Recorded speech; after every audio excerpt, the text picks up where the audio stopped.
technology, why it is important. Transition from 12 volt technology to 42 volt technology, electrical system. Need for 42 volt automotive electrical systems. Then we have 42 volt automotive power systems. Method of controlling 12 volt system in 42 volt architecture. Present developments in 42 volt technology.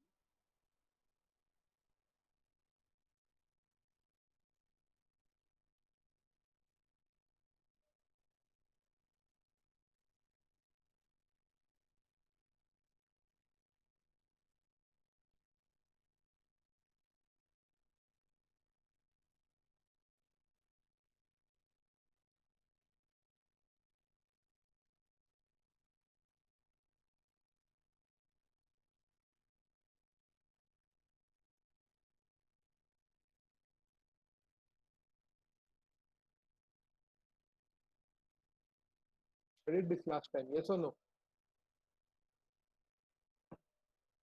Proton exchange membrane fuel cell.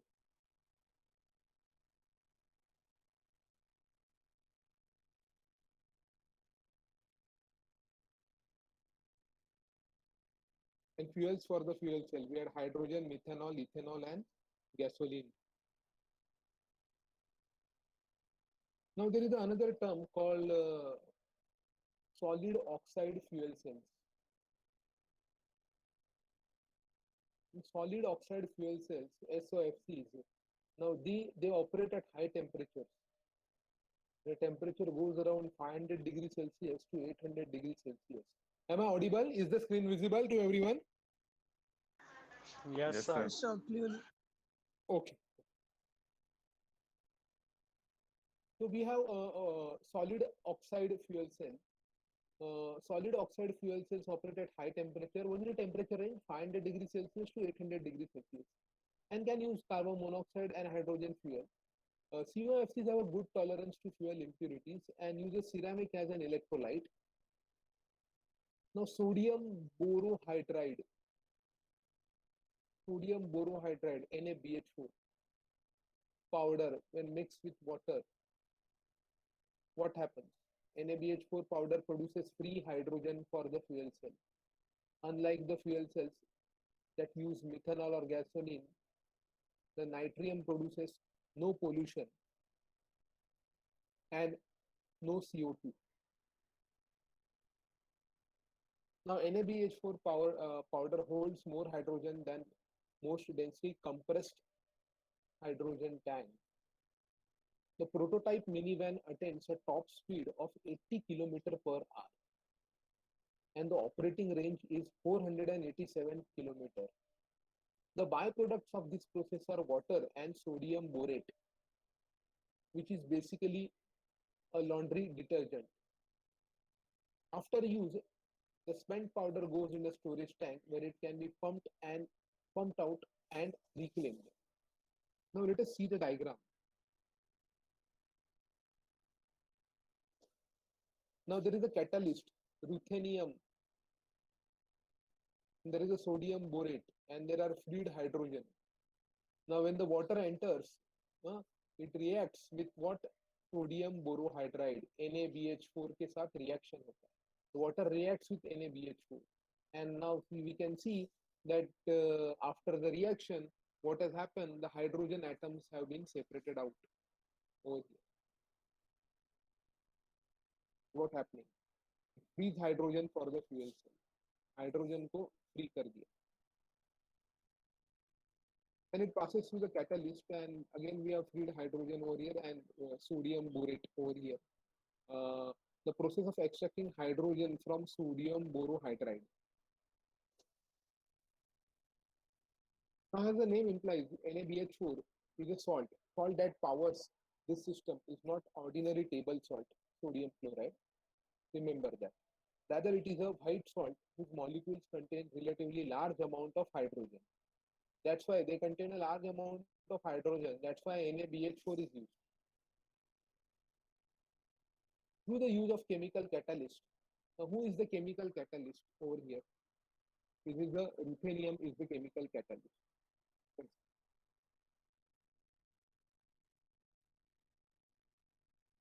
Ruthenium is the chemical catalyst over here.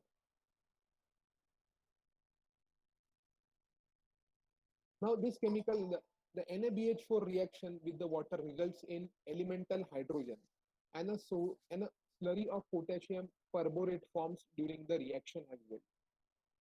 This compound is chemically related to borax, which is used as a bleaching agent. We already gone through. The NaBH2 slurry, one second. The NaBH2 slurry is collected in the patient tank and effectively recycled in a chemical process. Now, in this reverse reaction, NaBH2 is reclaimed to NaBH4, where they can be reused as an energy source for the fuel cell. Now, we see a positive sodium ion. We see hydrogen ions are there, which are separated out. And there is a catalyst. Now, we get a freed hydrogen on the right-hand side and sodium borate is formed. Now, the catalyst is hydrogen or demand TM, and it was figure 16.32. Catalyst, one second, 16.2. Just a second. Just check about the.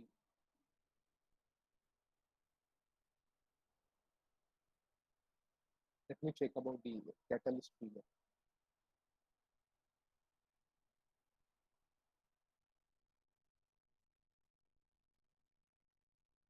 Now, basically, the fuel cell which we are studying currently is a high temperature fuel cell. It is a high temperature fuel cell. That means it operates at a high temperature.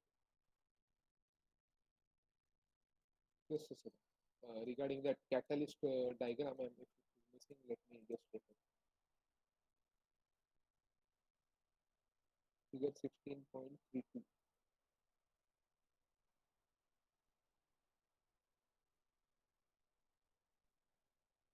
Yeah, I missed out that diagram.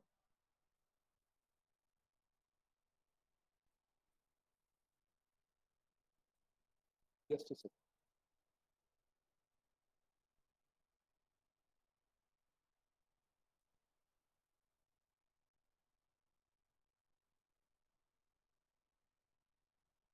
Yes, Bilal Qureshi. Bilal Qureshi, you are late.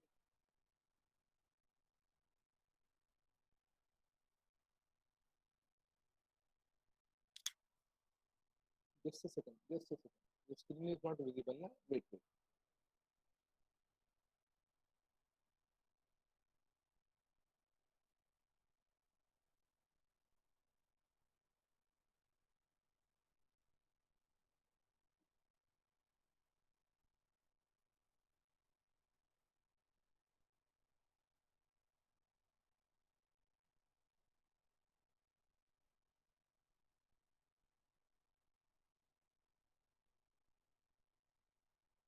Give me just 30 seconds.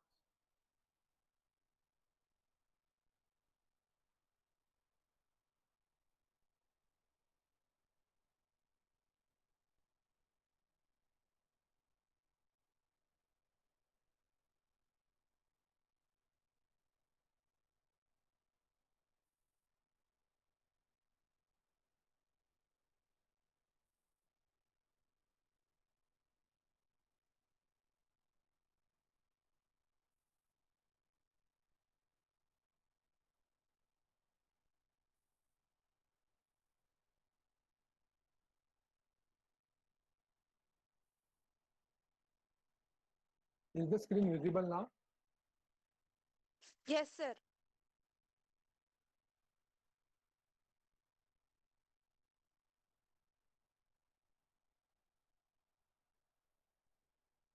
So now we have over here the catalyst system is called hydrogen on demand TM, and it was developed by Millennium Cell.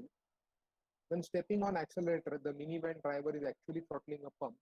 The NaBH4 is pumped into the catalyst, which immediately generates hydrogen. This dynamic process slows or ceases entirely when the fuel pump is throttled or completely shut off. Now, when the driver accelerates once more, the hydrogen is immediately produce again, and the fuel cells immediately generate electricity.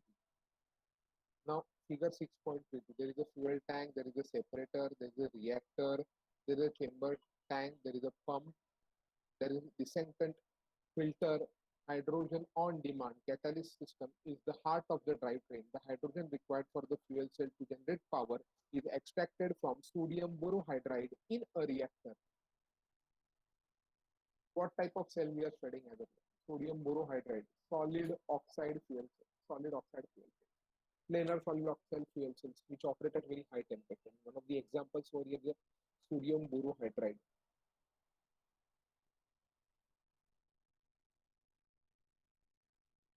Now, what he has given over here, that this is a typical type of a car, what we are saying.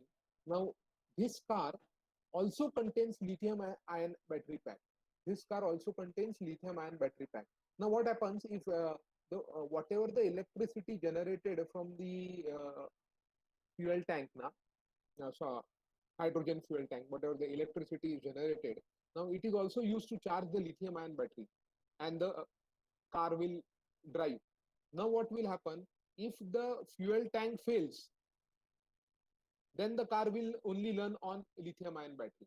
Otherwise, it will charge the lithium ion battery by regenerative braking or by some another process. Now, what is happening? An AC motor of 30 to 50 kilowatt powers the vehicle. A 55 kilowatt lithium ion battery serves as a storage of unit of electricity. The battery is recharged. The lithium ion battery is recharged by the fuel cell and by regenerative braking. So, you know, that for electric vehicles, we do require charging stations. But now what he has done, the fuel cell will charge the lithium ion battery, and the lithium ion battery will drive the car. And if the fuel tank fails to generate electricity, the car can run on fuel cell, but the car can also run on lithium ion battery. But if fuel cell fails, then the car will run on lithium ion battery. The battery is recharged by the fuel cell and by regenerative braking. We'll discuss this regenerative braking as not a part of core syllabus of autotronics, but we'll discuss it separately. If the fuel system should fail, the battery would be sufficient to drive the electric motor and move the vehicle. All the fuel cell components contained within the frame rail is as given in the figure. Now, what we can see over here, that this car, hello, yes, yes, hybrid in combination of two different sources of power. Like in conventional, we are battery plus electronic battery plus the engine. But in this case, it is not the engine, but we have two different sources of energy. One is lithium ion battery, and one is the fuel cell. The combination of both is used. So you can term it as a hybrid. But in a hybrid also there are a lot of variations. Now please try to understand, such kind of setup is very costly, and first of all such kind of a setup will always increase the size of the vehicle, and also as far as the maintenance is concerned, and it is a car with a fuel tank, hydrogen storage and all. You know, these things are taken into, air compressor is required, humidifier is required, heat exchanger is required, fuel processor is required, DC to DC converter is required, lithium ion battery pack is required. It's a minivan. So may not, cost obviously will be more. Sources of energy for same purpose. But it eliminates the need of recharging the lithium ion battery at charging stations. If the charging station is not available, then the best part would be it is better to get charged to the fuel tank, heat electricity generated through the fuel tank. Now, there is another concept. What they say is about the an AC motor of 35 kilowatt power vehicle. And this we already discussed. Let us come back. Yes, direct to direct current converter. I have seen AC to DC, but I haven't seen DC to DC converter. I think I need to. gather more information on that. DC to DC motor, na? Hello? Ah, okay. Let's sir वो voltage increase करता रहेगा ना DC to DC में कम ज्यादा करते रहे, control करता है. DC to DC motor, why it is required? Good question. But what some of the answer, some people are saying it is used for controlling the voltage. हाँ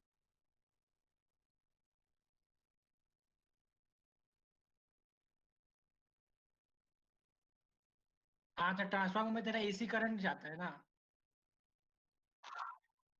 हाँ, it is a electronic circuit or electromechanical device that converts a source of direct current from one voltage level to another. सब voltage convert करता है और transformer में भी same रहता है पर ट्रांसफार्मर दोनों को कन्वर्ट करता है ये क्या करता है? Main- power level very low from small batteries to very high voltage power. It basically it is used to change the voltage from one level to another level. Is it clear to everyone? Yes, yes. DC to DC converter is a type of an electric power converter. The power levels range from low small batteries to high batteries. It converts a source of direct current from one voltage level to another voltage level. And why I think it is necessary over here? Anyone? क्योंकि fuel cell का voltage अलग है ना और lithium ion battery का voltage अलग है ना, तो डीसी टू डीसी कन्वर्टर की जरूरत पड़ेगी वहां पे. यस और नो? हाँ Yes, sir sir. Yes sir. क्योंकि फ्यूल सेल का वोल्टेज मेरे ख्याल से कम है. ये जो स्पेसिफिकेशन चेक किया है देखो यहाँ पे 35 किलोवाट यहाँ पे बोल रहा है power output. 55 kilowatt lithium ion battery, तो हाई वोल्टेज चाहिए मुझे, इसलिए DC to DC converter use किया. But setup cost is very high of this kind of a battery, this kind of a car. Two types of you're using latest kind of sources of energy. Sir No, but another what about maintenance maintenance would be there, na? But maintenance इसका नहीं आएगा, lithium ion battery का maintenance नहीं आएगा ज्यादा. हाँ ठीक but इसका आ सकता है, फ्यूल सेल का मेंटेनेंस आ सकता है मे बी, बिकॉज मेंटेनेंस मतलब वैसा मेंटेनेंस नहीं आएगा उसका. Air compressor, fuel processor, I think so maintenance part of that उसमें कुछ वेयर एंड टेयर जैसा नहीं है ना रे. तो वही बोल रहे हो कि मेंटेनेंस कम रहेगा ना नॉर्मल इससे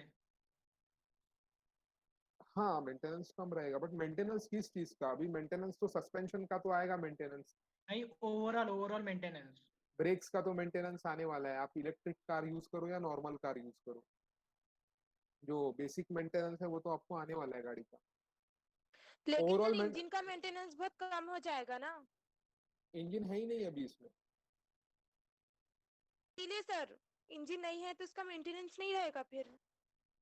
हाँ, नहीं रहेगा, बट उसके बदले में इलेक्ट्रिक ड्राइव का आ सकता है ना सर. इलेक्ट्रिक ड्राइव का मेरे ख्याल से, जो मेरा नॉलेज मुझे अगर बोल रहा है इन जनरल, अगर रोड बराबर है तो इलेक्ट्रिक कार्स में कुछ प्रॉब्लम मीन ज्यादा प्रॉब्लम मेंटेनेंस का इश्यूज नहीं है. पर अगर रोड बराबर नहीं है तो definitely due to vibration and all, there will be a lot of problems associated with electric car. And as far as my knowledge is concerned, so when electronics जब ज़्यादा आ जाता है तो vibration is a enemy of electronic component, isn't it? And vibrations you are obviously you're going to get when the vehicle moves on the road. So after a long period of use or rough and tough period of use over the roadways, because of the vibration and all, some kind of things, maintenance issues may be there, but not that great maintenance issues will be there as far as maintenance of electric car is concerned, because we are eliminating mechanical components, na? Yes or no? Yes sir. A lot of mechanical components have been eliminated. The weight of the vehicle has been drastically reduced. That's why maintenance is, but the initial cost of the car goes very high. Sir lithium ion battery का use करने के बाद क्या होता है, उसका use कहाँ करते हैं उसके बाद? उसके बाद इलेक्ट्रिक ड्राइव दिख रहा है सामने।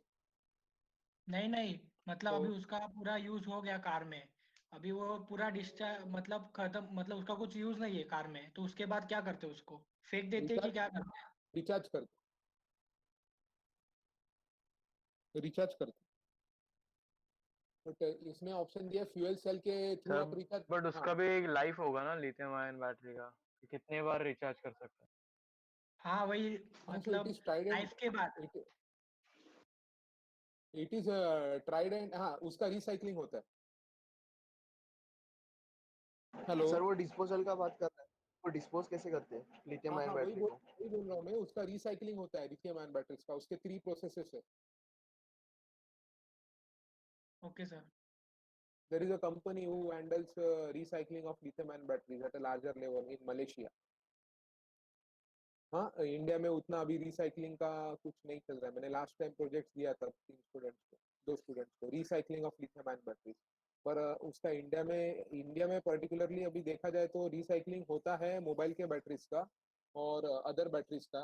इसका भी होता है रिसाइकलिंग, अपना नॉर्मल लेड एसिड बैटरी है ना, हाँ उसका होता है, पर इसका नहीं होता।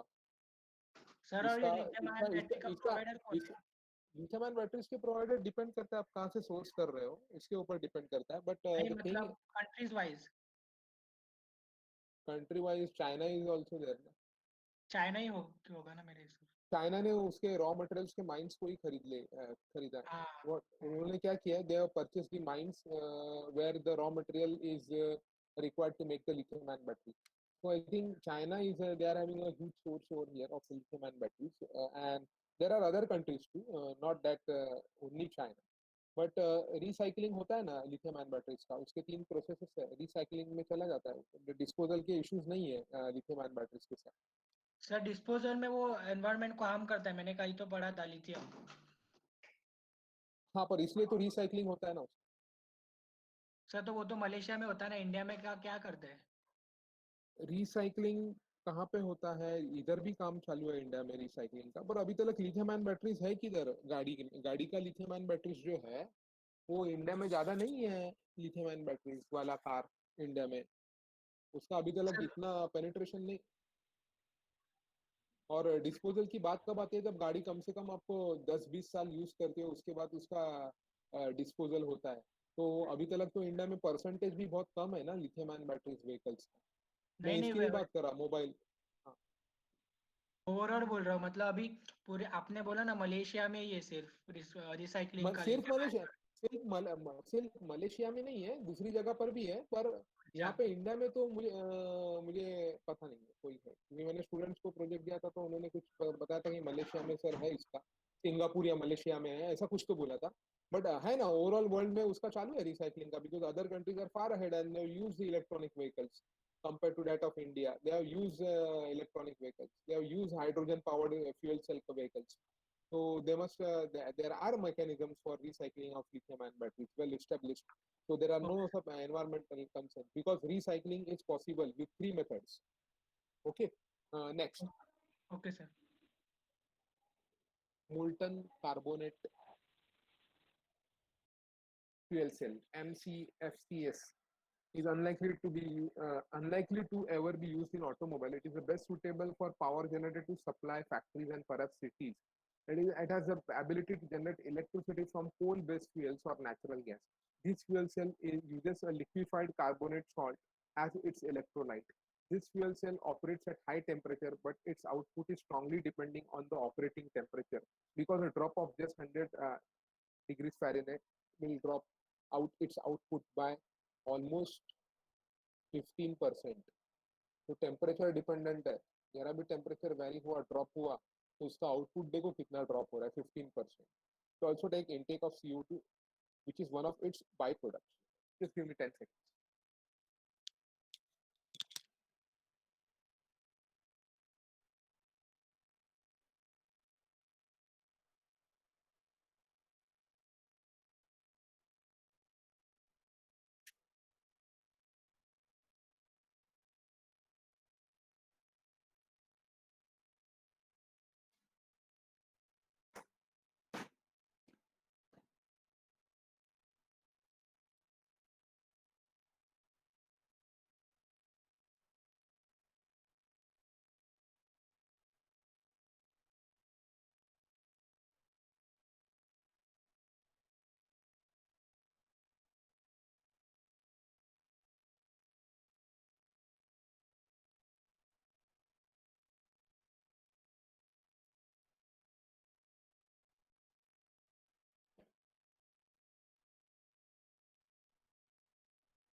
Sir, you there, sir? We can't hear you.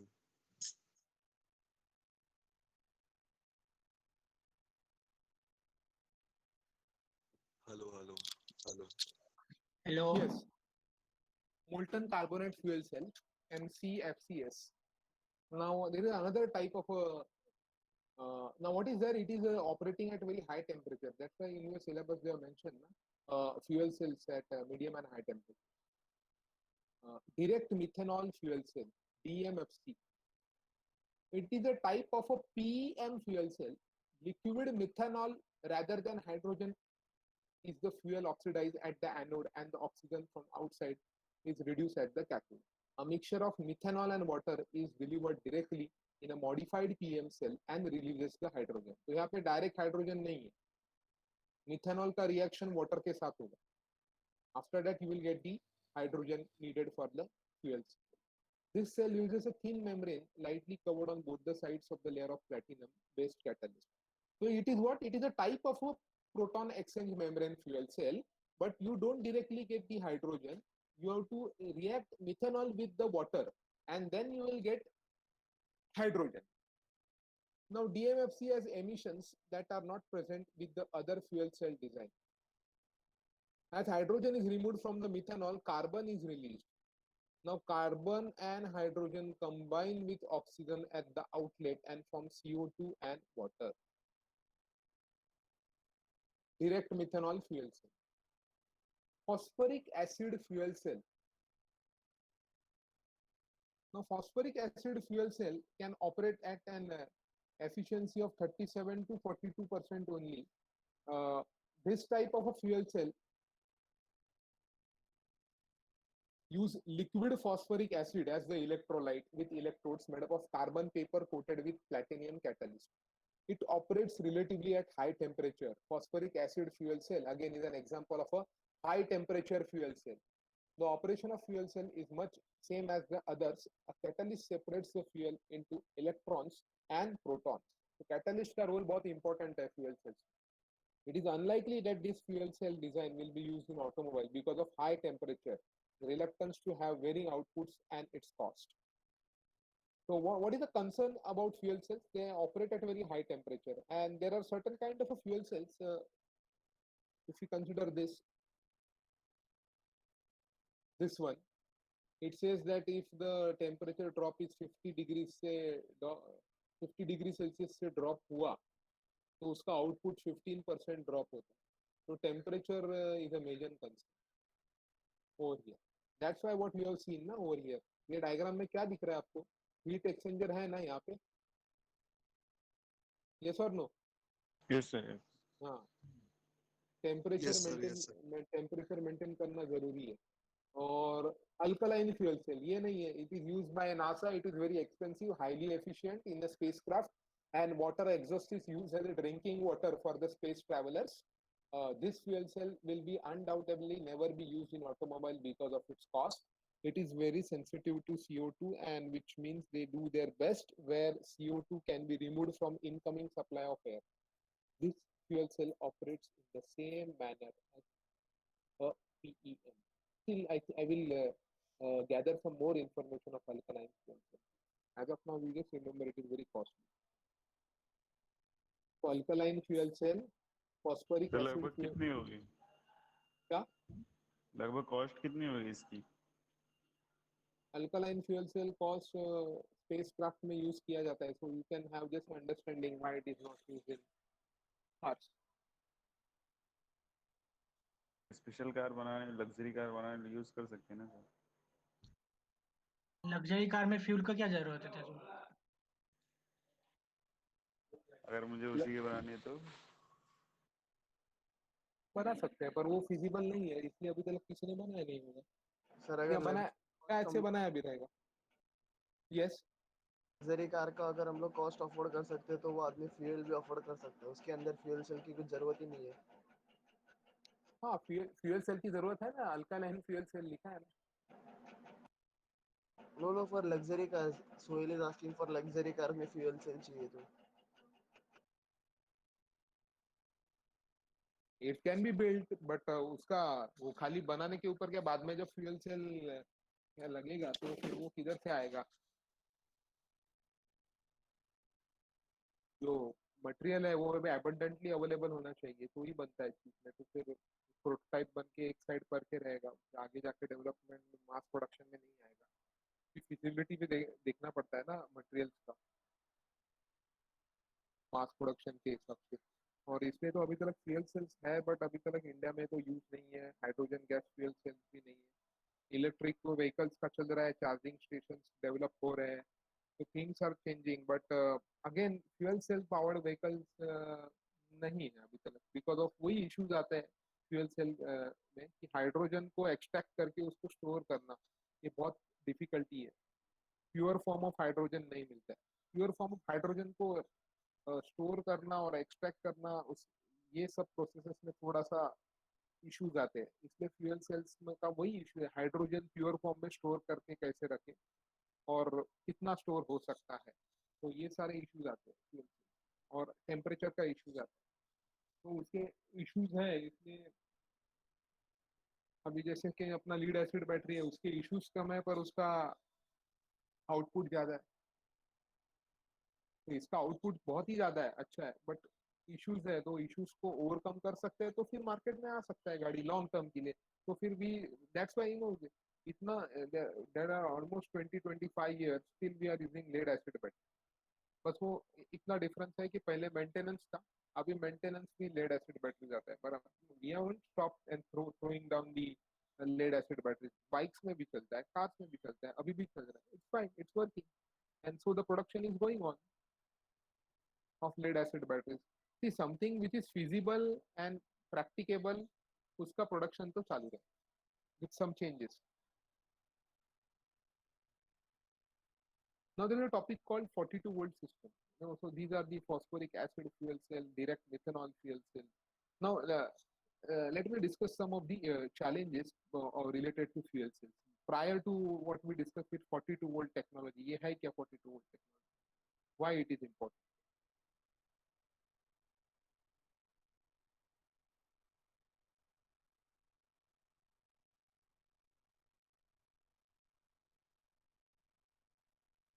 Yes, yes.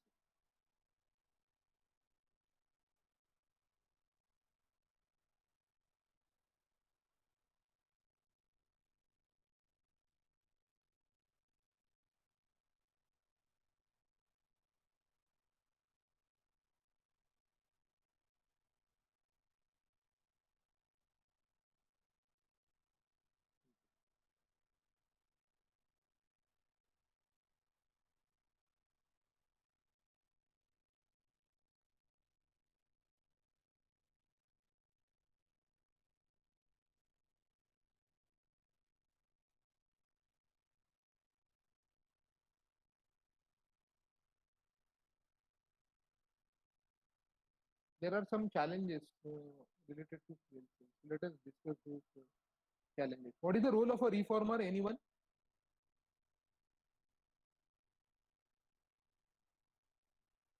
What is the role of a reformer? Reformer का role क्या रहता है? To produce hydrogen. Yes, the role of reformer is to produce hydrogen. It pulls hydrogen from hydrocarbon fuels like methanol, natural gas, gasoline, etc.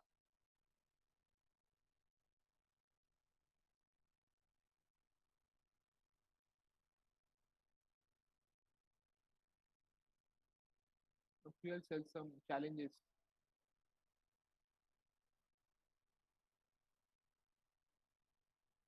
तो fuel cells का एक है, एक तो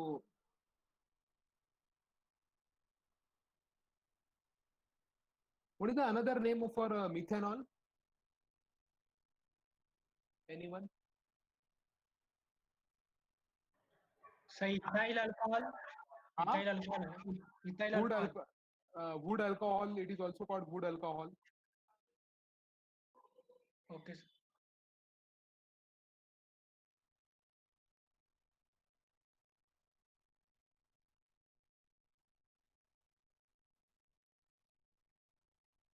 Now fuel cell electric vehicles.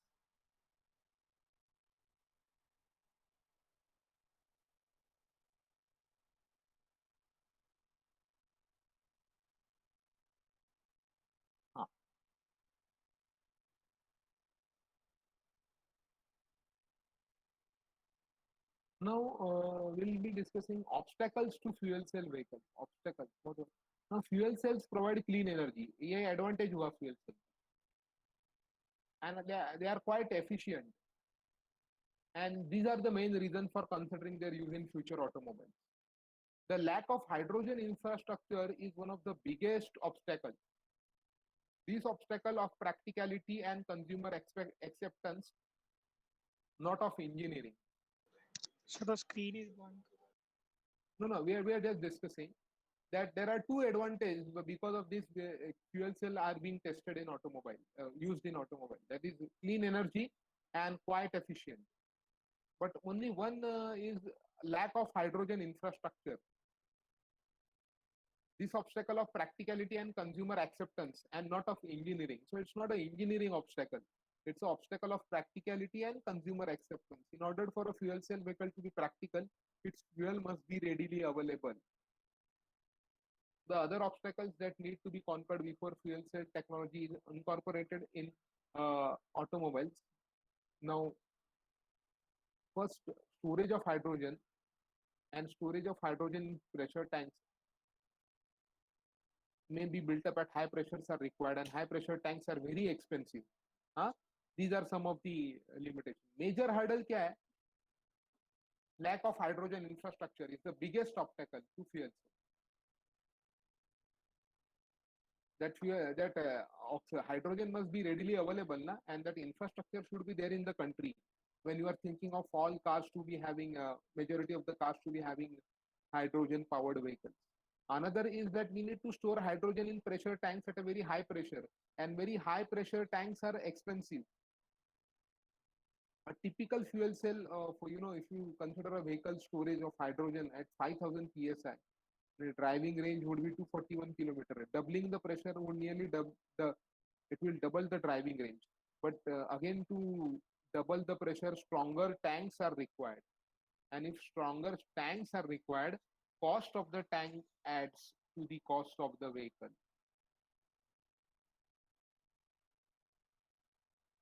But then pay attention. अगर hydrogen store नहीं कर सकते तो क्या कर सकते हैं? Anyone? Hello, there we are discussing some. ऐसा कंपाउंड तुम लोग स्टोर करो कि जिसमें से इंटरनली तुम लोग हाइड्रोजन निकाल सकते हो. हाँ, मतलब रिफॉर्मर्स ना. सर कंटिन्यूअसली प्रोड्यूस करो. हाँ, मतलब अपने को रिफॉर्मर चाहिए. हाँ.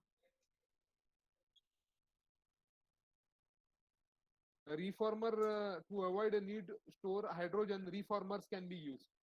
However, a reformer has undesirable emissions like CO2.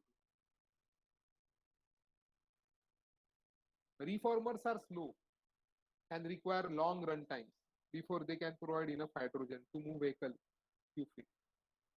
तो reformers का वर्क करो ना, वो टाइम रिड्यूस करने के लिए. हाँ, that can be done. Working out on reformer.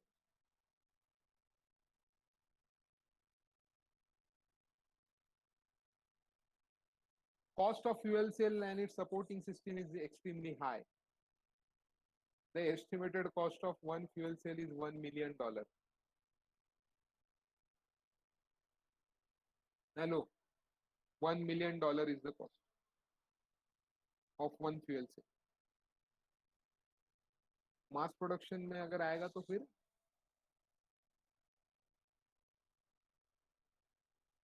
cost कम हो सकता है.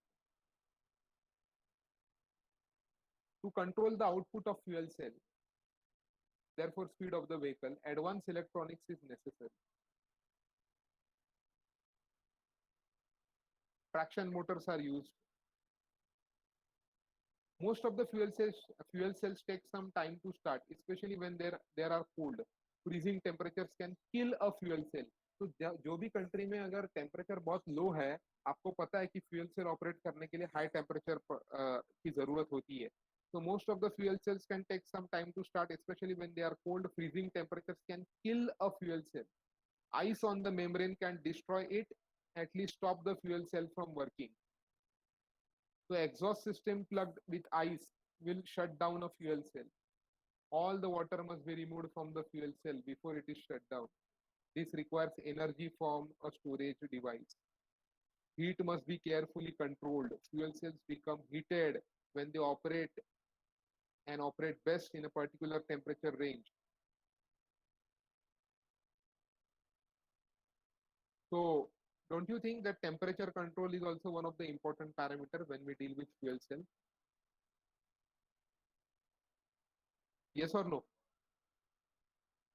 Yes, sir. Temperature control is also a very important parameter. Yes, sir. Now another heat related problem is generated by air compressor that feeds outside air to the fuel cell. As the air is compressed, its temperature increases. Because the fuel cell works best with a specific temperature range, the compressed air can heat up the cell beyond that range. To eliminate this, intercoolers must be added. एक particular temperature maintain होना चाहिए. Temperature ज़्यादा भी नहीं होना चाहिए. So to eliminate, intercoolers must be added to the air compressor system. Intercooler भी लगेगा. Another heat related problem what I have discussed is generated by air compressor that feeds the outside air into the fuel cell.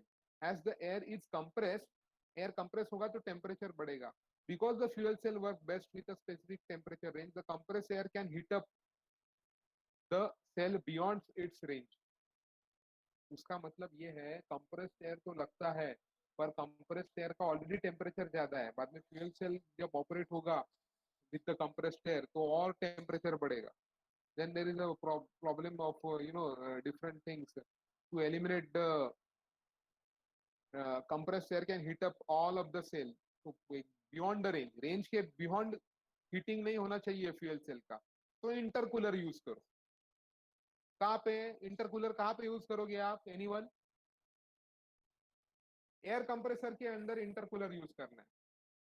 Temperature तो बढ़ेगा बाद में, पर आप input में ही अगर टेम्परेचर एयर को हाई टेम्परेचर के साथ बेच रहे हो फ्यूल सेल के अंदर, तो आगे जाके और टेम्परेचर बढ़ेगा फ्यूल सेल के अंदर, एक रेंज के ऊपर बढ़ेगा. वो नहीं चाहिए. टेम्परेचर तो बढ़ेगा पर इनपुट एयर जो जा रहा है ना, कंप्रेस्ड एयर, उसका टेम्परेचर अपने को एक लेवल का ही चाहिए. तो कंप्रेस होने के बाद उसका टेम्परेचर बढ़ता है तो कंप्रेसर के अंदर मुझे इंटरकूलर लगाना पड़ेगा ताकि वो कंप्रेस्ड एयर का टेम्परेचर कम रहे और उसके बाद वो फ्यूल सेल के अंदर एंट्री करे. Is this clear to everyone? Yes, sir. Therefore intercoolers must be added to the air compressor system. But again अगर इंटरकूलर ऐड करोगे तो और ज्यादा जगह लगेगा.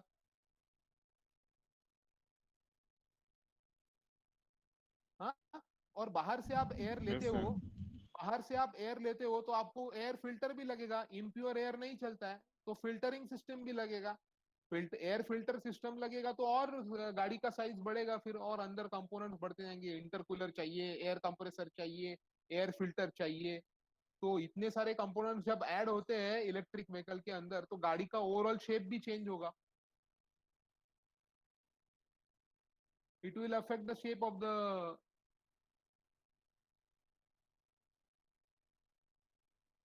Works machine.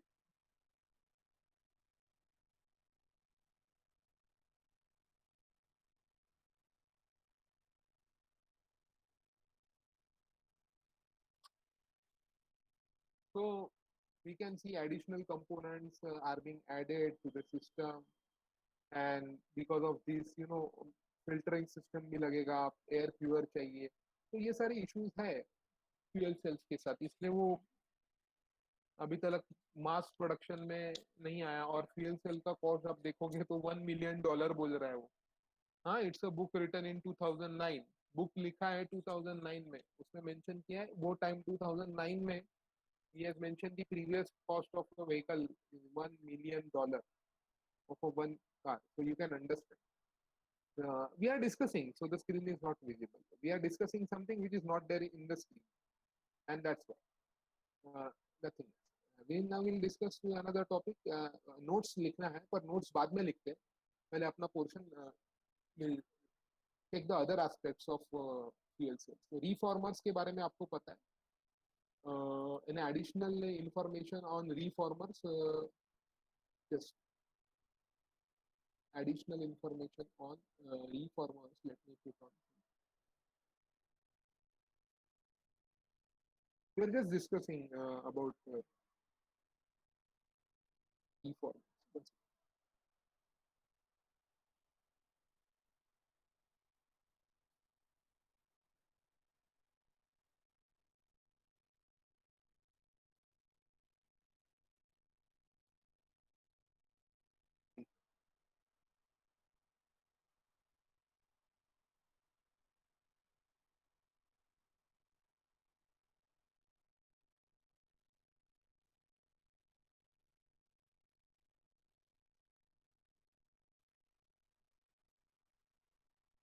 Now, how do you define reformer? Anyone?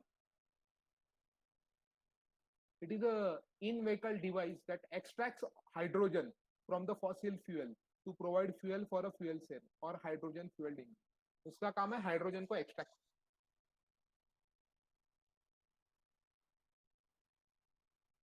But there are issues. Vehicles equipped with reformers emit some pollutants.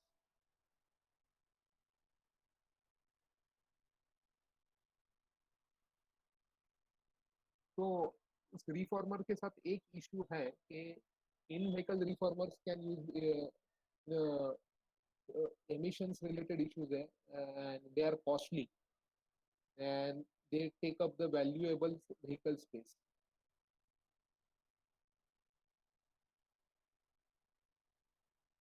And also there is an issue of purity of fuel cells that will be reformed. So I'll just share this with you. Just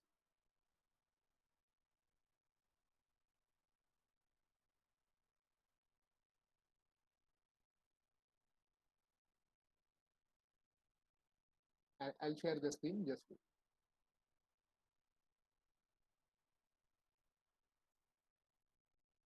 That information was not. I'll share with you. Just give me 10 seconds. Is it okay?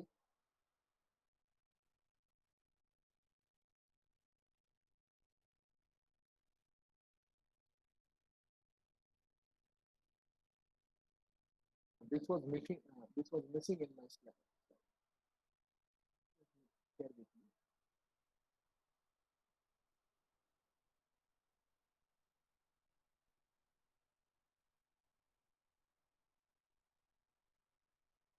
Is this visible to everyone? Yes, sir. So in-vehicle reformers can be used to extract hydrogen from fossil fuel. Reformers make vehicle more practicable because of the fuel supply is easily replenished. However, reformers do have some emission issues and are costly and take up the valuable vehicle space. There is also issue of purity of fuels that will be reformed. तो एक तो problem था hydrogen storage का. तो ये पता चला कि हाइड्रोजन को स्टोर करना है तो टैंक स्ट्रांग होना चाहिए जो हाइड्रोजन प्रेशराइज हाइड्रोजन को स्टोर करके रखे. बट वो टैंक का कॉस्ट ज्यादा है. तो फिर alternative was instead of storing hydrogen let us have reformers. तो रिफॉर्मर्स का कुछ बेनिफिट है पर रिफॉर्मर्स का कुछ डिसएडवांटेजेस भी है कि उसके एमिशन के इश्यूज हैं. रिफॉर्मर्स कॉस्टली होते हैं, वो स्पेस लेते हैं व्हीकल के अंदर. Also there is an issue of purity of fuels that will be reform. तो सोल्यूशन का भी कुछ प्रॉब्लम्स ही निकला. वैसे भी सोल्यूशन निकला रिफॉर्मर्स के टर्म्स में बट फिर भी प्रॉब्लम्स निकले. Now let us go to the topic of 42 volt technology. नाउ ये होता क्या है 42 volt technology? High voltage battery systems in vehicle. Now, prior to 42 volt technology, let us understand the history, science, how the things were going. You know what the history says? The voltage of automotive electrical system was not always today's 12 volts. It was raised from 6 volt to 12 volts in 1955. And the reason was a higher ignition energy required for higher compression V8 engines to be introduced, prompting the need of higher voltage electrical system. Occurring almost simultaneously with the ignition issue were new automotive features such as radio, high power headlamps, more powerful electric starting motor, all of which were stretching the capabilities of existing 6 volt system. Matlab, if you go back into the history, it was only 6 volt then it has given to the 12 volt. Now, pressing need of a more reliable ignition drove the implementation of single high energy 12 volt battery. You know, in lithium ion battery, if we consider there are 6 cells, each cell produces around 2 volts, around 12 volt battery we have. But overall, in practice now, when the battery is fully charged and it is being utilized, the overall voltage generated is more than 12 volt, which is around 14 volt regulation. Now this transition took about 2 years. So we have shifted from 6 volt to 12 volts. Now today's automobile industry is now facing a similar situation. Now, why do we think of having a 42 volt technology? Anyone from the class?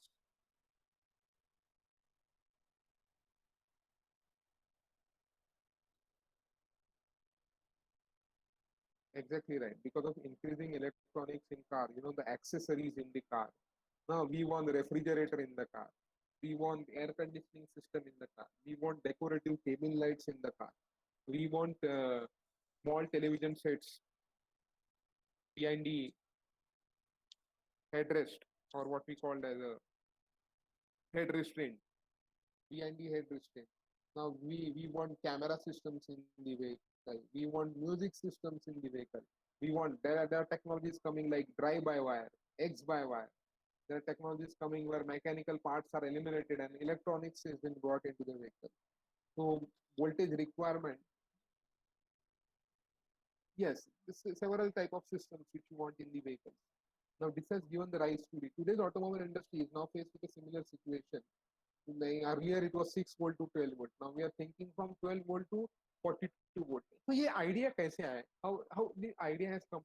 42 का मतलब क्या है? वो 42 कैसे है? Actually गाड़ी का जो वोल्टेज है, जब बैटरी चार्जिंग सिस्टम जो वोल्टेज प्रोड्यूस कर रहा है, वो 12 वोल्ट तो बैटरी का वोल्टेज है, but actual voltage produced is around 14 volts. So if you multiply 14 by 3, it is how much? Multiply 14 by 3, it is how much? 42 42 होता है, 42 वोल्ट होता है. तो basically voltage regulation, voltage generation जो होता है चार्जिंग के टाइम वो 14 वोल्ट रहता है. तो उसका 3 टाइम्स मुझे चाहिए. We want a 42 volt system. कुछ डिजाइन कर सकते हैं क्या? ये question. So yes, now what is the need for 42 volts? Some of them are to meet the tighter emission, fuel economy regulations. पहले गाड़ी के अंदर मैकेनिकल वॉल्व रहते थे, अभी इलेक्ट्रोमैकेनिकल वॉल्व है. इलेक्ट्रॉनिक्स बढ़ गया. इन व्हीकल इंफॉर्मेशन सिस्टम्स है गाड़ी के अंदर, जीपीएस है, then we have got global positioning system, and we have navigation system and so on, and different things. Some are to satisfy the increased desire for safety and comfort. Safety और comfort की वजह से electronics बढ़ गया गाड़ी के अंदर.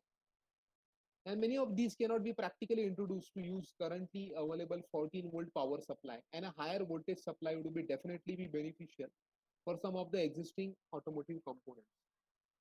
The comparative complexity of 14 volt electrical system and large number of different components designed to operate at 14 volts make the prospect of changing to any voltage more difficult. इसका मतलब क्या है? ऑलरेडी गाड़ी के अंदर आपने जो कंपोनेंट्स डिजाइन किए हैं वो तो 14 वोल्ट पे चलते हैं.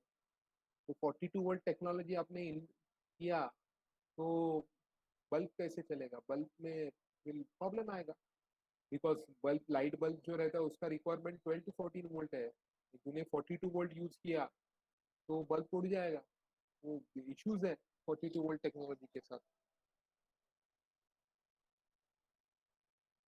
Before the entire electrical system is transferred to a higher voltage, a dual voltage electrical system will most likely appear. ये बहुत important है, dual voltage system. उसका मतलब क्या है? कुछ components 42 वोल्ट पे चलेंगे और कुछ components 14 वोल्ट पे चलेंगे. In a dual volt system, new higher voltage system is introduced to accommodate the desired higher power components and features while simultaneously preserving the 14 volt system for some interim period and for those components that required the present lower voltage. जैसे कि bulb हुआ गाड़ी का, उसका voltage उसको 42 volt की जरूरत ही नहीं है, तो वो 14 वोल्ट पे चलेगा. मतलब मुझे गाड़ी के अंदर ड्यूअल वोल्टेज सिस्टम डालना पड़ेगा. Due to the use of hybrid,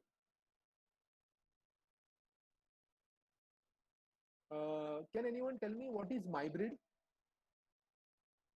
माइब्रिड का फुल फॉर्म क्या आता है? Sir mild hybrid. Mild hybrid vehicle. It is very likely Yes, to be sir. it is likely to be have a dual voltage electrical architecture. Dual voltage मतलब क्या? 42 volt पे भी चलेगा और 14 वोल्ट पे भी चलेगा. तो जो भी कंपोनेंट्स के लिए हायर लोड लगता है तो उसके लिए 42 वोल्ट से बस से सप्लाई होगा. और जो सर एक कंपोनेंट्स क्वेश्चन है yes sir, Mercedes 48 volt system use करता है, सो 48 और 42 वोल्ट्स में डिफरेंस और कौन सा मैन्युफैक्चरर क्या सिस्टम्स यूज करता है, सब बता सकते हो क्या? हाँ, it is again advanced system. 48 volt is advanced है. That will be it's if you first we need to understand 42 volt technology. और उससे भी आगे निकला है 48 volt technology. It is true, it is there, but it is not actually given in the syllabus. We'll discuss the same as and when the time comes. So there are two things we must understand about 48 volt technology. Again, it is greater than 42 volt technology. हाँ, उसके बारे में आपको क्या जानना है 48 volt technology के बारे में? सर 48 छोड़ के 42 छोड़ के 48 क्यों यूज कर रहा है मर्सिडीज, व्हाई नॉट वो 42? 48 is the advanced ना. तो सर 48 सिस्टम से 48 वोल्ट सिस्टम से क्या ऑक्सिलरी चला रहे हैं वो लोग? वो डिपेंड करता है गाड़ी के अंदर उसमें कौन से कंपोनेंट्स को 48 वोल्टेज टेक्नोलॉजी की ज़रूरत है और कौन से कंपोनेंट्स को 14 वोल्ट टेक्नोलॉजी की ज़रूरत है, उसके ऊपर डिपेंड करता है. आपने एक गाड़ी डिज़ाइन किया है, तो गाड़ी के अंदर जो भी कंपोनेंट्स है, तो वो कंपोनेंट्स का रिक्वायरमेंट क्या है, इनपुट रिक्वायरमेंट क्या है. जैसे कि मैंने बोला कि बल्ब का रिक्वायरमेंट है कि बल्ब में कैसे रहता है कि उसका लो वोल्टेज रिक्वायरमेंट रहता है. तो अगर आप बात करते हो मर्सिडीज की, तो मर्सिडीज के अंदर जो भी कंपोनेंट्स रहेंगे जो हाई वोल्टेज और पावर कंज्यूम करते हैं, तो वो 42 वोल्ट 48 वोल्ट टेक्नोलॉजी के ऊपर चलेंगे. Okay sir. और 48 volt technology smart hybrid operating systems में यूज करते हैं. 48 वोल्ट अगर आप देखोगे तो इसमें भी कॉन्टिनेंटल के ऑटोमोटिव कॉन्टिनेंटल एल शेयर में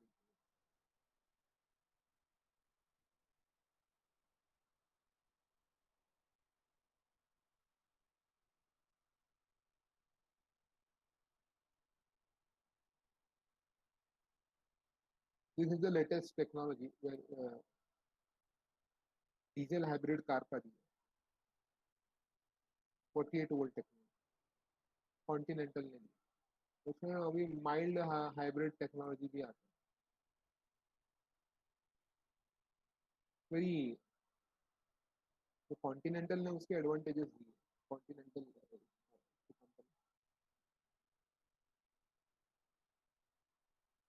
कि क्या why do we require that? I have shared one of the links with you.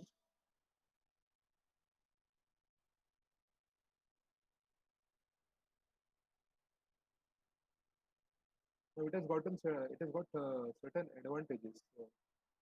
So this can be latest developments in 42 volt technology. So 42 volt के आगे आता है 48 volt. Full hybrid without a complex high voltage system. 48 volt. So hello, are you listening? Hello. Yes, sir. Yes, sir. हाँ yes please, sir, yes sir. हाँ please, sir. अभी एक example देता हूँ मैं आपको. अगर आपको इलेक्ट्रिक मोटर डिजाइन करना है, तो इलेक्ट्रिक मोटर का आउटपुट रहेगा सपोज 30 किलोवाट, तो वो तो पॉसिबल है 48 वोल्ट टेक्नोलॉजी के साथ. तो आप कुछ भी इलेक्ट्रॉनिक कंपोनेंट डिजाइन करते हो तो उसका वोल्टेज रिक्वायरमेंट वो मैच होना चाहिए. Are you getting what I am saying? हाँ सर. हाँ हाँ, सर. आपने एक हाई डेंसिटी हेडलैम्प डिजाइन किया है, तो उसका वोल्टेज भी तो वोल्टेज रिक्वायरमेंट क्या है वो भी तो देखना पड़ेगा. वोल्टेज रिक्वायरमेंट ज्यादा है तो फिर वो जाएगा 48 की रेंज में. और अगर आपको पूरे गाड़ी के अंदर 48 वोल्ट टेक्नोलॉजी यूज करना है, तो आपको कंपोनेंट्स को भी रिडिजाइन करना पड़ेगा जो 48 वोल्ट पे चलेंगे. नहीं तो जो ऑलरेडी डिजाइन कंपोनेंट है उसको यूज करोगे तो वो फेल हो जाए, नहीं चलेगा. क्योंकि इतना हाई वोल्टेज देने की जरूरत ही नहीं है. पता है ना क्या होगा हाई वोल्टेज दोगे? So I've shared a link हाँ sir which speaks about the Continental has shared some information. 48 volt high powered electric motor. तो आपको इलेक्ट्रिक मोटर डिजाइन करना पड़ेगा जो 48 वोल्ट हाई पावर पे चलता है और उसका पावर आउटपुट 30 किलोवाट है सपोज। तो आपको इलेक्ट्रॉनिक मोटर डिजाइन करना पड़ेगा 48 वोल्ट के लिए। तो सिर्फ 48 वोल्ट टेक्नोलॉजी यूज करके नहीं, सब गाड़ी के अंदर के कंपोनेंट्स भी चेंज होंगे, वो इलेक्ट्रॉनिक कंपोनेंट्स भी चेंज होंगे उसके हिसाब से। अभी एडवांटेजेस बोलते हैं क्योंकि मर्सिडीज ने उसको क्यों यूज किया and all because it's comprising of electric motor with completely integrated power electronics and battery. So one of the advantages is CO2 emissions come as, and 48 volt technology आप hybrid car में use कर सकते हैं, you can use it in the hybrid car. But आपका जो alternator, starter motor जो भी है, या फिर you are having a hybrid or a micro hybrid, whatever the electronic components you are using, they must be compatible with 48 volt technology. तो आपको गाड़ी के अंदर के सारे कंपोनेंट्स को रीडिजाइन करना पड़ेगा, चेंज करना पड़ेगा जो 48 वोल्ट पे चलते हैं।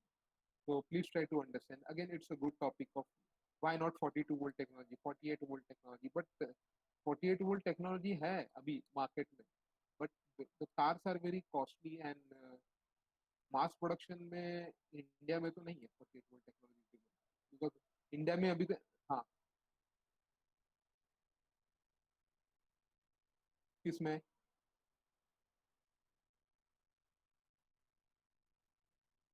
कैसे?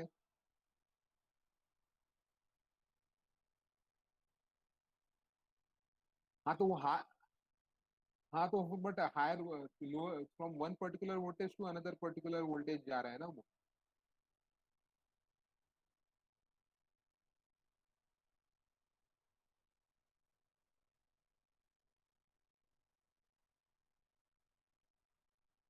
बट उन्होंने ये सॉल्यूशन जो निकला है कि आप ड्यूअल सिस्टम भी यूज कर सकते हो ना, कि कुछ कंपोनेंट्स 12 वोल्ट पे 14 वोल्ट पे चलेंगे और कुछ कंपोनेंट्स 42 वोल्ट पे चलेंगे, तो ड्यूअल सिस्टम भी यूज कर सकते हैं। पर अगर ड्यूअल सिस्टम्स नहीं यूज करना है, जैसे कि मर्सिडीज में जो लिखा है 48 वोल्ट टेक्नोलॉजी कॉन्टिनेंटल वोल्ट पे बोला है, तो उन्होंने उस हिसाब से डिजाइन किया है। बट उन्होंने बल्ब्स में कैसा किया है, बल्ब्स कैसे ऑपरेट होते हैं, वो तो पढ़ना पड़ेगा, देखना पड़ेगा, क्योंकि बुक्स में कुछ मेंशन नहीं है 48 वोल्ट टेक्नोलॉजी। तो मुझे देखना पड़ेगा, अगर किसी बुक में है तो मैं आपको बता दूंगा। I will share the knowledge, as of now I have shared a link with you. Have you gone through that link about the 48 volt technology? Continental का है, देखो मैंने शेयर किया। Have you gone through that? Hello, Yes, sir. देखो Continental का मैंने share हाँ किया। सर है हाँ, जरा देख, उसमें से आपको पता चलेगा टेक्नोलॉजी ट्रेंड्स क्या है। 48 वोल्ट का लेटेस्ट है और इट इज कॉन्टिनेंटल का। 48 वोल्ट इलेक्ट्रिफिकेशन का डायग्राम भी दिया है उन्होंने। 48 वोल्ट का बैटरी यूज किया, 48 वोल्ट का स्टार्टर जनरेटर यूज किया, 48 वोल्ट का कंप्रेसर भी यूज किया है उन्होंने।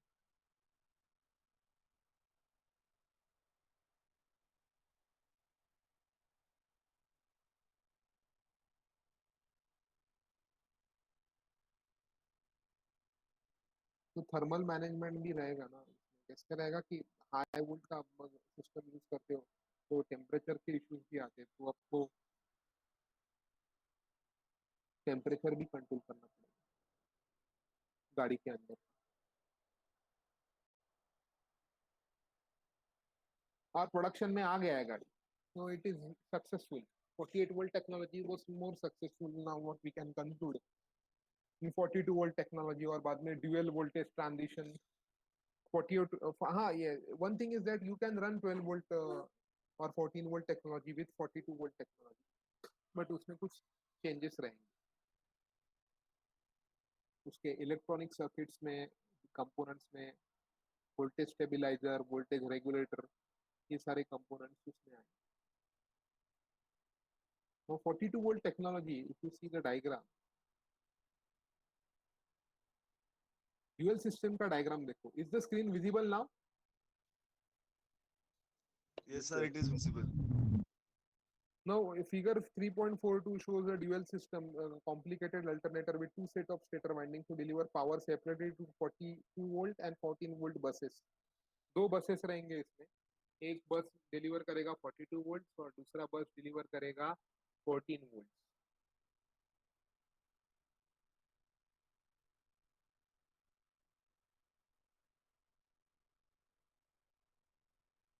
Now let me explain. उधर 36 वोल्ट क्यों लिखा है? नॉर्मली बैटरी का वोल्टेज अपन 12 वोल्ट बोलते हैं तो वो 36 वोल्ट आएगा, बट एक्चुअली जब चार्जिंग आउटपुट प्रोड्यूस होता है तो 14 वोल्ट आउटपुट मिलता है. 14 वोल्ट आउटपुट मिलता है तो thrice of that is 42 volt.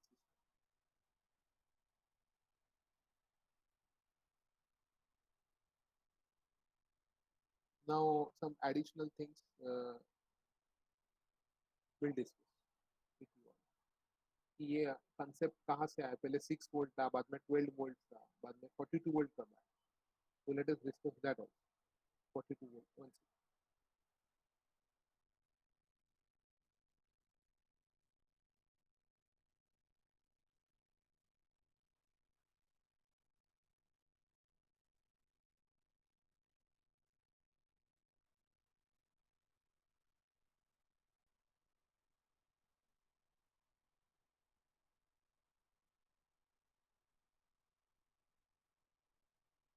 Now you know the first car to use 42 volt system, first production vehicle, first production vehicle to use 42 volt system was 2002 Toyota Crown sedan.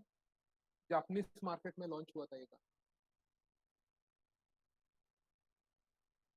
Now please try to understand reason for using 42 volts is based on current 12 volt system. Today's batteries are rated at 12 volts.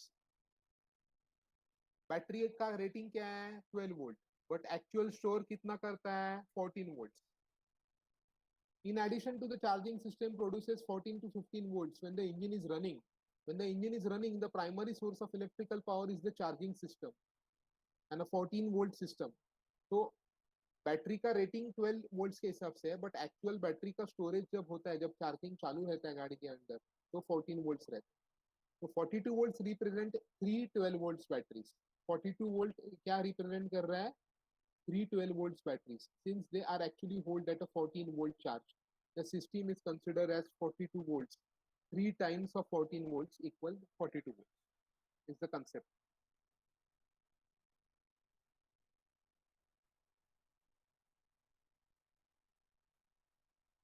Now the question comes, someone has asked me, sir, why 42 volt technology? Means उसमें concerns क्या? What are the concerns related to 42 volt technologies? The simple, convert a 12 volt or a 14 volt to 36 volt. There are some challenges we need to overcome. High voltage output generator लगेगा. But when we think of high voltage output generator, what about the light bulb? It requires only 12 volts. तो concept कौन सा आया? Dual system का. कुछ components 12 volt पे चलेंगे और कुछ कंपोनेंट्स 42 वोल्ट पे चलेंगे.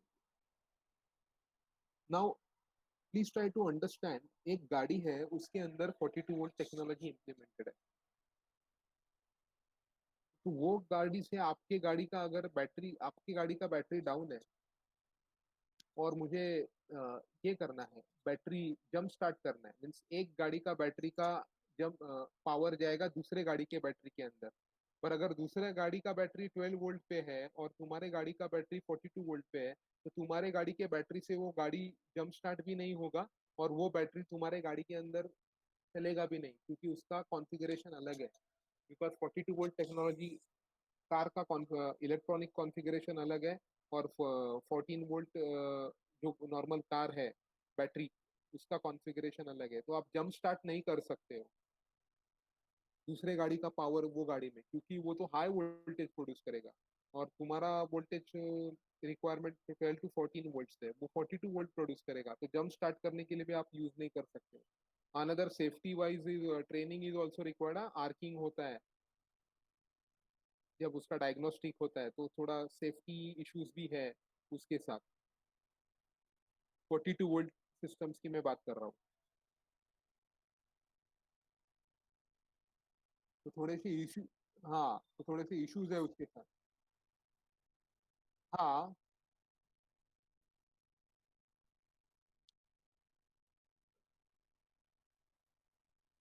अल्टरनेटर में क्यों प्रॉब्लम है, इंटीग्रेटेड अल्टरनेटर यूज होगा फिर।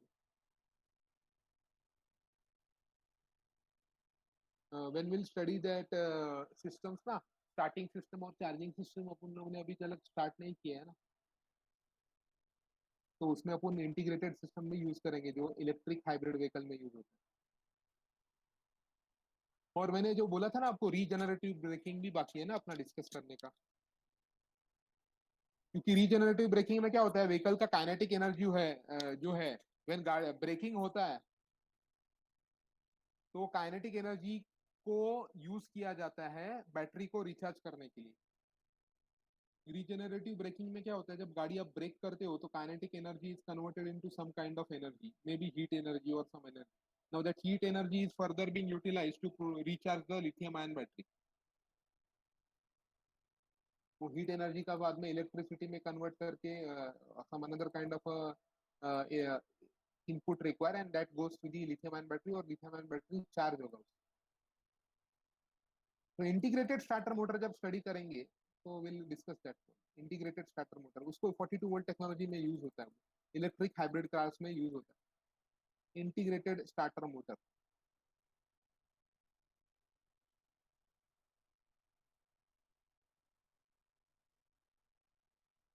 हाइब्रिड कार्स में यूज होता है, discuss. One more thing,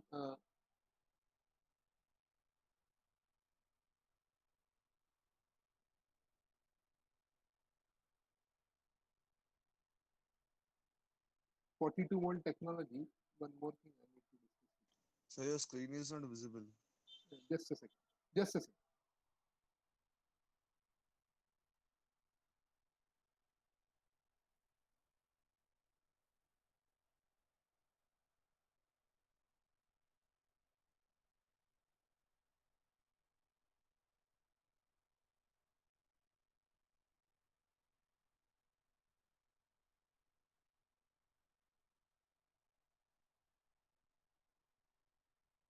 So don't you think there are benefits of using a dual voltage system? Let me share this.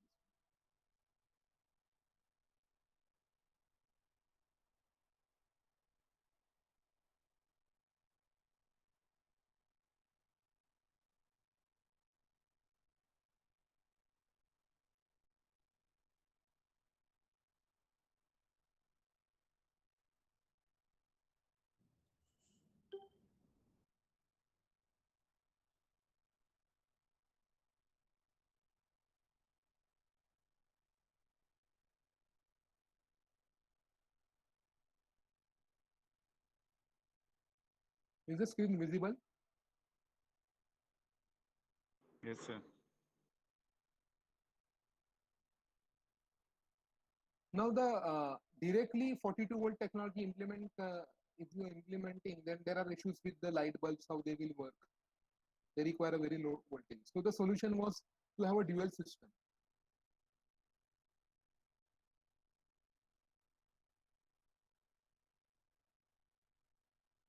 So remainder loads will be on 14 volts and another nodes will be on 42 volts.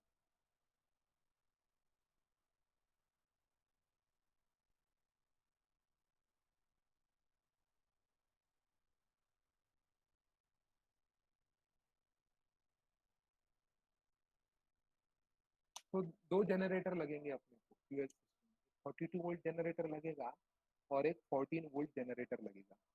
मतलब मुझे तीन battery, दो type के batteries लगेंगे। एक battery जो 36 volt पे चलेगा और दूसरा बैटरी 12 वोल्ट पे चलेगा। यस और no? Hello, Yes, sir. Yes, sir. मुझे दो बैटरीज लगेंगे, एक 36 वोल्ट का 36 वोल्ट की बैटरी लगेगी 12 बोल। और एक 12 वोल्ट की बैटरी लगेगी। अभी 12 वोल्ट की बैटरी जब चार्ज होगी तो मुझे 14 वोल्ट मिलेगा। और ये जब चार्जिंग स्टेट में जब 36 वोल्ट की बैटरी तो में मुझे वोल्टेज जनरेट होगा 42 वोल्ट, तो कुछ कंपोनेंट 42 वोल्ट पे चलेंगे और कुछ कंपोनेंट्स 14 वोल्ट पे चलेंगे। ये फिजिबल सॉल्यूशन है और अपने को यहाँ पे डीसी टू डीसी कन्वर्टर लगेगा।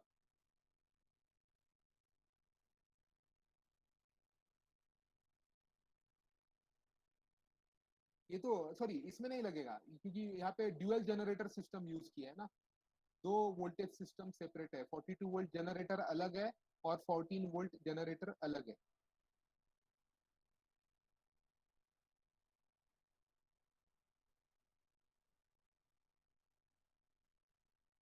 Now I'll share some, just I'll share another screen too with you.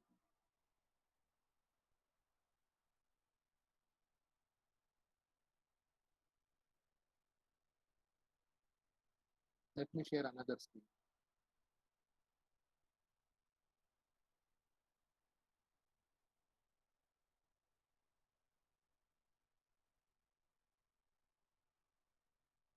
ये थोड़ा अच्छा दिया। स्क्रीन दिख रहा है क्या आपको? देखो। Yes, sir. Are you able to see the screen? इसने पूरा इलेक्ट्रिकल सिस्टम को ही सेपरेट किया। ये डायग्राम दिख रहा है अभी? Yes, sir. Yes, sir. Now he has used 42 volt generator, 36 volt का बैटरी यूज किया है, 36 वोल्ट का स्टार्टर यूज किया है, 12 वोल्ट का बैटरी यूज किया है, 12 वोल्ट का जनरेटर है, 14 वोल्ट के इलेक्ट्रिकल कंपोनेंट्स पे। तो dual voltage system separates the electrical system. कुछ सिस्टम्स 14 वोल्ट पे चलेंगे और कुछ सिस्टम्स 42 वोल्ट पे चलेंगे। Is it clear to everyone? Sir तो ज़्यादा स्पेस नहीं कवर करेगा, दो बैटरी रहेगी अलग अलग। करेगा ना, करेगा, साइज गाड़ी का ज्यादा रहेगा। One method is to dual generator system. One generator operates at 42 volts and another operates at 14 volts. In another dual stator dual voltage system, figure 16.8, the same system dual voltage is produced from a single alternator that has alternator 1 पर उसके output voltage 2। 16.8 देखते हैं diagram. देखो अभी इसमें क्या change है, ये डायग्राम में और वो डायग्राम में क्या डिफरेंस है? उसमें दो वोल्टेज जनरेटर थे ना, उसमें एक ही वोल्टेज जनरेटर है, उससे ही वो स्प्लिट कर रहा है। यहाँ पे 36 और यहाँ पे 12 volt. There are two outputs from a single generator. एक जनरेटर से दो आउटपुट है। Is it clear to everyone? Yes, sir.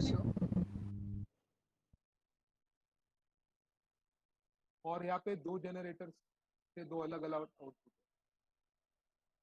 Generator एक ही यूज किया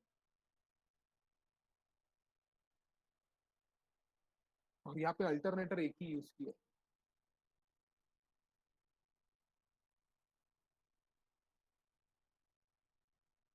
थर्ड कंसेप्ट भी है, DC to DC converter, figure 16.9. DC to DC converter is configured to provide a 42 volt output from a 42 volt input. Means 42 volt के input से आपको मिलेगा 14 volt का output. The 14 volt output can be used to supply electrical energy to the components that doesn't require 42 volt. So DC to DC converter. ये देखो,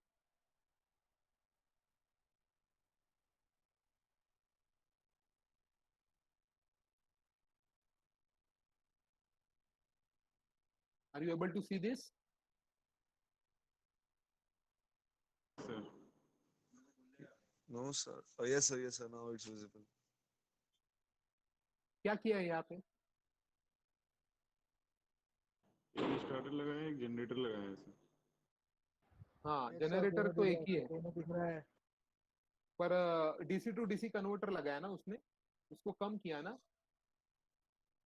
42 से उसने खाली 12 वोल्ट का ही इनपुट लिया ना, 14 वोल्ट का इनपुट लिया ना।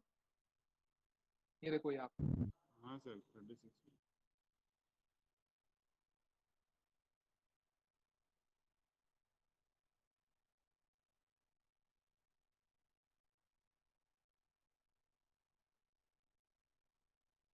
और उसके बाद आता है वो integrated starter motor for 48 volt. That will be discussing later when we haven't started with the starting system and all ना, अपना अभी तक वो चालू नहीं हुआ. So let's have a recap. Before that, I think that you should. My screen is not visible now. One second, I'll show you the slide now.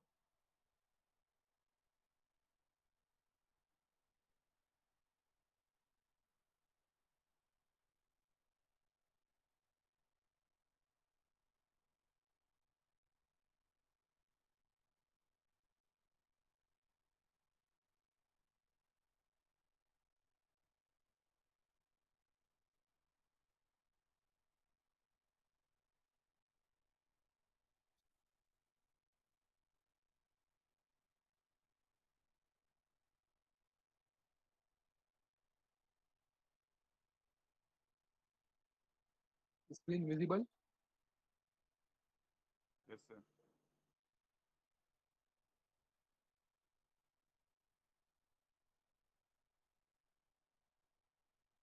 Yes. Let me take that.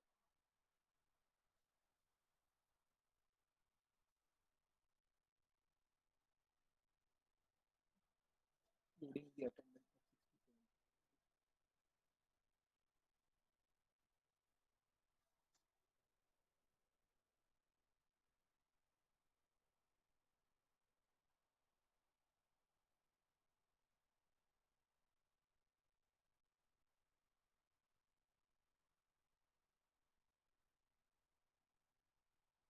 Yes. Now, what I suggest you to at least write down certain key points.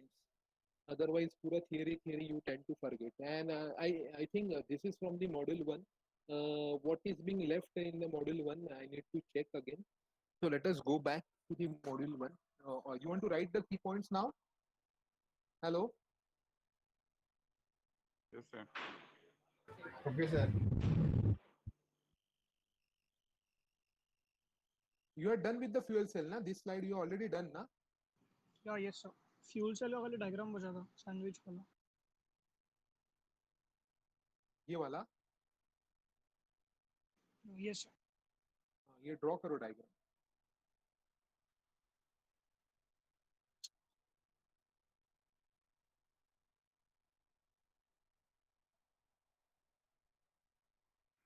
Usama बन जाओ क्या? Yes, maintain discipline in the class.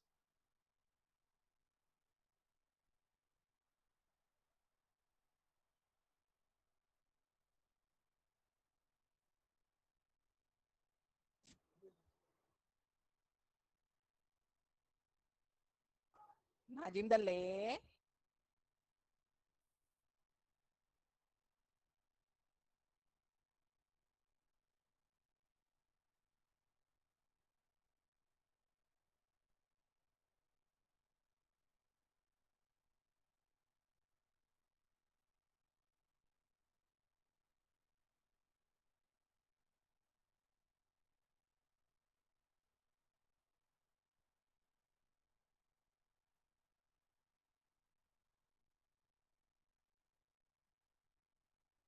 Draw the diagram at least.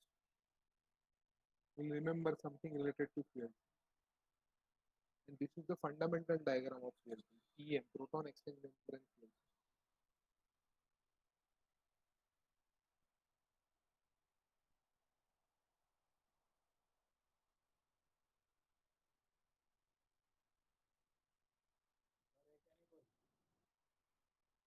If you have any questions, please put it in the chat box or you can directly talk to me.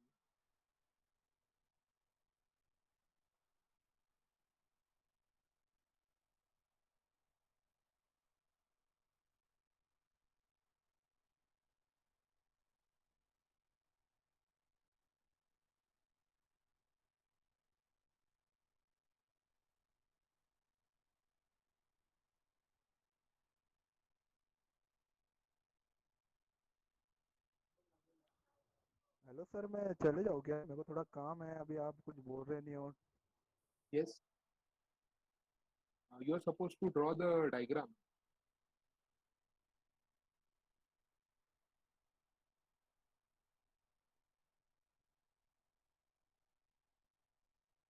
and you have any doubts, you can discuss with me. But draw the diagram. Please, whenever our lecture goes, try to write something in the notes. As of now, you will remember something was discussed in the class and what the things we had taken. Write down some key points. I'm not telling all the things, but I'll be sharing these slides once I'm finalizing with something is left out from the topic. Reformers and all we had discussed. High temperature fuel cells I have discussed. Then I have discussed with you different type of fuel cells. Then 42-volt technology we have discussed. Then coming back to the topic of once screen is visible to everyone. No, No, sir. Now Yes, sir. Yes, sir. Yes, sir. yes.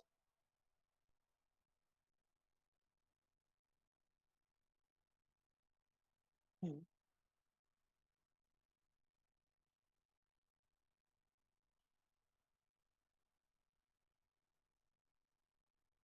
Thirty two किधर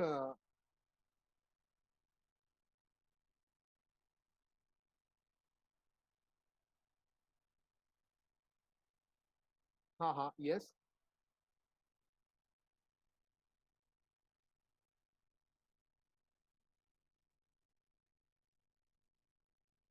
battery का rating 12 volt रहता है but overall जब output produce करता है तब वो 14 volt हो जाता है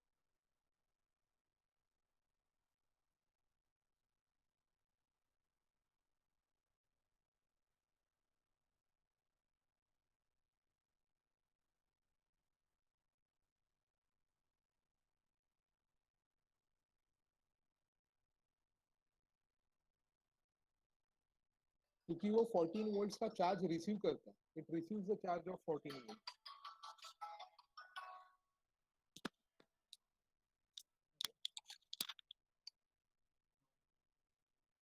अपना मोबाइल साइलेंट कर दे भाई हाँ बोल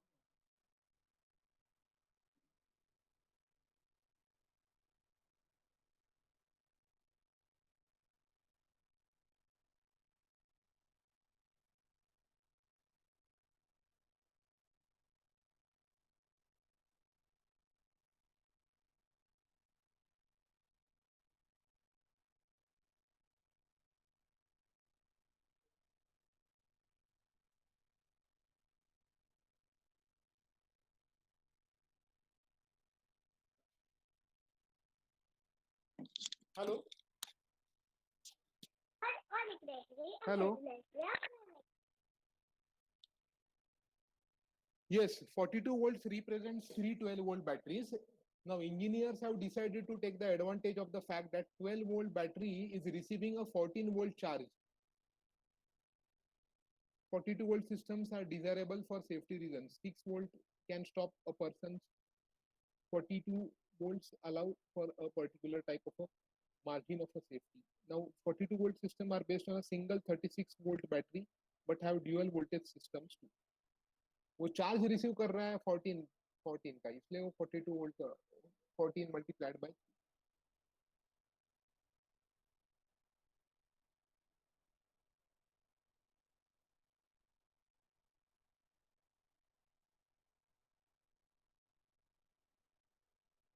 हेलो यस सर हाँ हैव यू अंडरस्टूड वो बैटरी रिसीव कितना चार्ज कर रहा है 14 वोल्ट हाँ तो दिया है वो 14 को वो एडवांटेज लेके आगे का ये किया है 42 volt technology 3 times but actually battery का रेटिंग का वोल्टेज कितना है 36 वोल्ट 12 3 का 36 वो बैटरी का रेटिंग है 12 वोल्ट ये बैटरी का रेटिंग हुआ बट जब चार्जिंग चालू रहता है तब वो रिसीव करेगा वोल्ट वो है 14 वोल्ट चार्जिंग मतलब कब वो अल्टरनेटर से रिचार्ज होता है ना बैटरी हाँ सर वो अल्टरनेटर से जो आउटपुट प्रोड्यूस हो रहा है वो 14 वोल्ट है वो रिसीव कर रहा है बैटरी इसलिए 14 वोल्ट तो रेटिंग किस बेस पे होती है सर वहाँ पे पहले से रेटिंग बैटरी का रेटिंग अलग है, वो चार्ज रिसीव वो कर रहा है। बैटरी का रेटिंग देखोगे तो 12 वोल्ट है। तो किस बेस पे की जाती है सर वो? नंबर अब सेल बैटरी के अंदर जो सेल है वो कितना वोल्ट प्रोड्यूस कर रहा है। अगर 6 सेल है तो गाड़ी के लीड एसिड बैटरी के अंदर 6 सेल्स होते हैं, तो वो उसका 6 टू द 12 ईच 2 वोल्ट हर एक सेल जनरेट कर रहा है। 6 सेल है बैटरी के अंदर, तो 12 वोल्ट अपना रेटिंग हो गया उसका।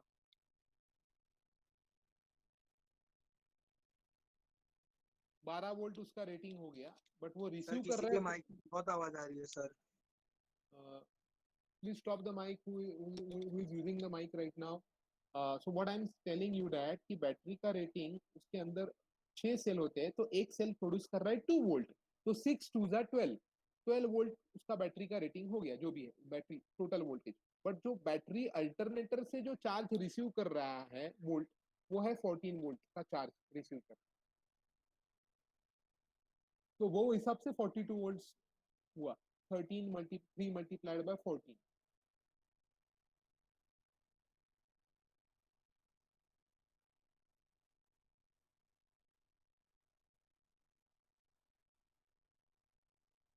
Have you drawn the diagram, everyone? Yes, sir. This diagram, fuel cell. कि ऑटोट्रॉनिक्स में थियरी वास्ट है, वैरायटी कोई ज़्यादा है, तो अगर आप नोट्स नहीं लिखोगे तो फिर वो समझेगा, बट वो you will tend to forget that thing will be there, वो tendency to forget the things will be there. So what will be doing in our lecture, थोड़ा डिस्कशन करेंगे, थोड़ा प्रेजेंटेशन करेंगे, थोड़ा नोट्स लिखेंगे। We have a combination of all these things, so the subject will be, our goals will be achieved. Habit of drawing the diagrams should be there with you all people. Diagrams के ऊपर ही तो theory, you try to write the theory based on the diagrams.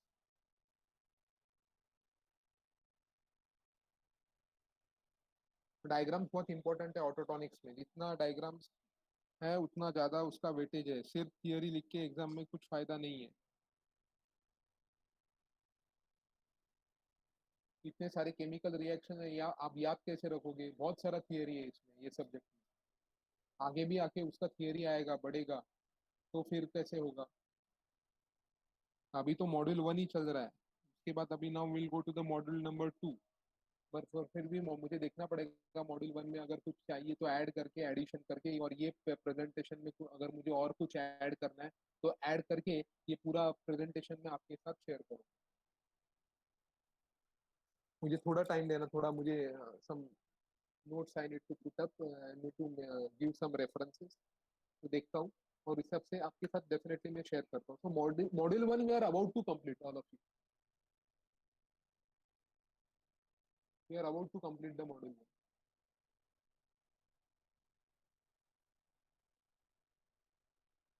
Attendance already मैंने लिया है, I have taken the attendance, that Excel sheet has been downloaded, and 1244 का attendance, 1238 का attendance I have taken.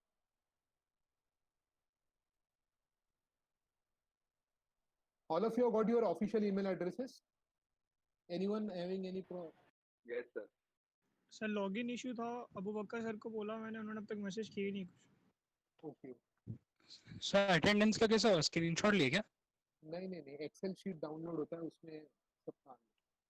Okay sir, thank you. Google Meet का एक extension आता है Chrome में, वो डाउनलोड करके उसके साथ लिंक किया है, तो वो पूरा 67 लोगों का उसने अटेंडेंस ले लिया है। जो आपका लॉगिन नेम रहता है वो आ गया उसका। पिछले हफ्ते से डाउनलोड कर रहे हो, वो तो पिछले हफ्ते से यही बात बोल रहे हो, क्या वो होएगा? अभी तक नहीं हो गया सर? क्या हुआ? अरे हो गया ना भाई, सर बोल तो रहे हो गया। पिछले हफ्ते से कर रहे हो, अभी तक नहीं हुआ?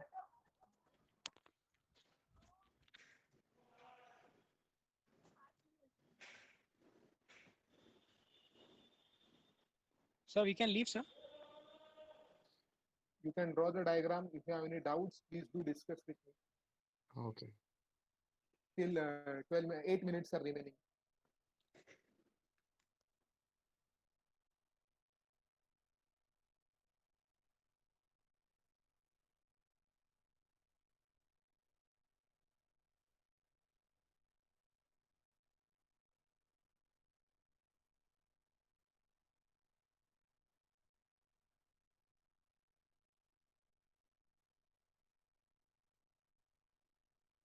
Draw the diagram. No?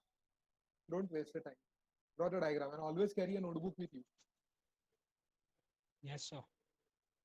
So we'll keep 3 combinations for this subject. One is discussion that we are already doing. Another is presentation, and third one we'll write some keynotes as and when required.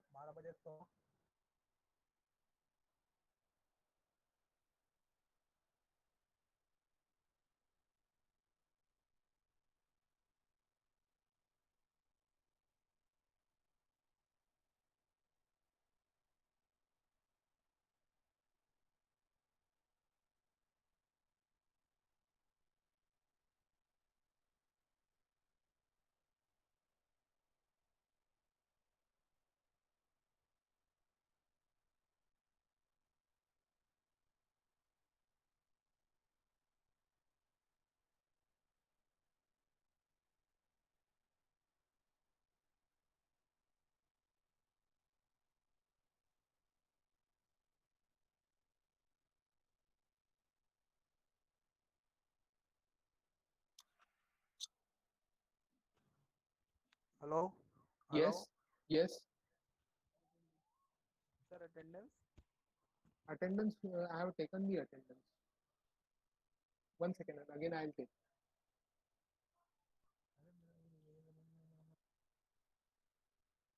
Wait, huh?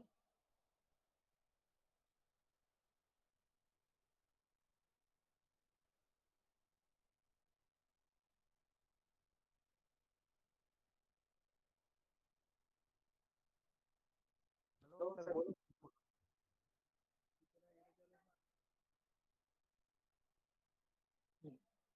Just a second. Just a second.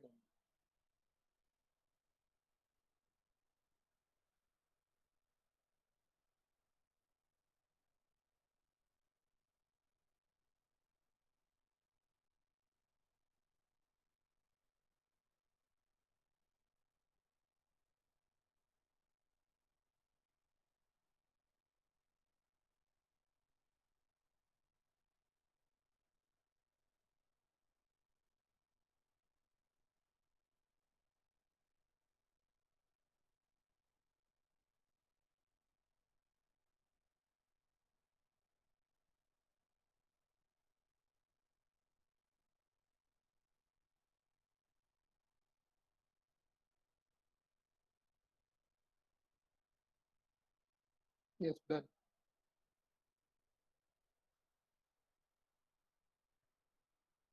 Done with the attendance. You need to write in the chat box your roll number, because already they in Excel sheet already I have taken the attendance at 12:38, and now I have taken the attendance. But right now 2 people have left. Now you can leave the meeting once you finish with the diagram. Sir, when you have taken attendance? 12 12:38, 12:54.